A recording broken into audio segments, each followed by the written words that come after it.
Hi, Steve here from Redwood with this week's frequently asked question. And this one really is frequently asked, happens all the time. Question is, so why do I even need a will? Surely it will just go to my next of kin. This also comes up very often, particularly with married couples, people in civil partnerships. Sorry, that's not the way the law works. It's not a given that everything will automatically just go to your next of kin. If you die without a will in place, or indeed if you die with a will but it's not a valid will in place, then you will be deemed to have died intestate. And that means that your estate will be divided under the laws of intestacy. Now, those set out very clearly who gets what and in what proportions. And that rarely matches with what people actually want to have happen. So let's look first of all at those people that are married or in a civil partnership. No, you still don't automatically get everything. It depends.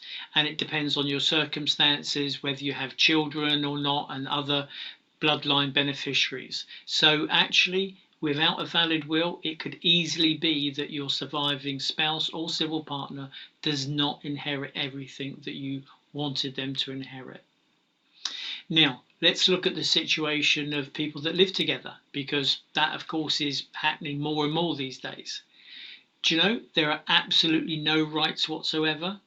So if you die intestate and you haven't got that valid will in place, but you've lived with somebody all your life. I've had clients where we've talked about this. They've lived together for 30 years. They've raised a family together. In every sense of the word, they're a family to all of us. But because they haven't got married or entered a civil partnership, one of them dies, nothing goes over to the surviving partner in those circumstances, other than any jointly held assets. And that's the other big exclusion when it comes to wills. So anything you own jointly with somebody else does automatically go over to the surviving joint owner. And of course, that may not necessarily be your partner anyway. You may have simply bought a property the wrong way round and not realised it until that problem occurs. So it doesn't flow through to the bloodline that you would necessarily expect. It can also cause extra inheritance tax problems by not having a will. And even when you take all of that into account, then just sometimes the problems and disagreements that can happen with families because they're all trying to guess what your wishes were. Nobody knows because you didn't draft a will. So even if all you're going to do is a basic, straightforward, simple will, do one of those at least. It will save some heartache and probably a lot of also other problems and so forth as well.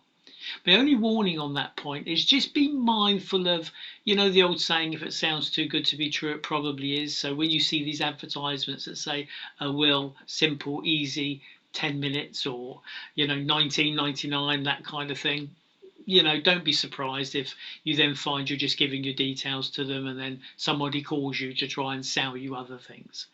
So if you're going to do a simple will, either use a reputable online system or if you want, talk to a professional and have them guide you through it. But do something about it because none of us know quite what's around the corner. So that's it for this frequently asked question. If you would like more information, though, of course, you can go to our website. There's plenty of information there, and you can take care of things that way. And you can also look at viewing one of our very popular webinars. That'll give you so much more information than I could do in this short video clip. That's it from me for this week. Take care. I'll speak to you again soon.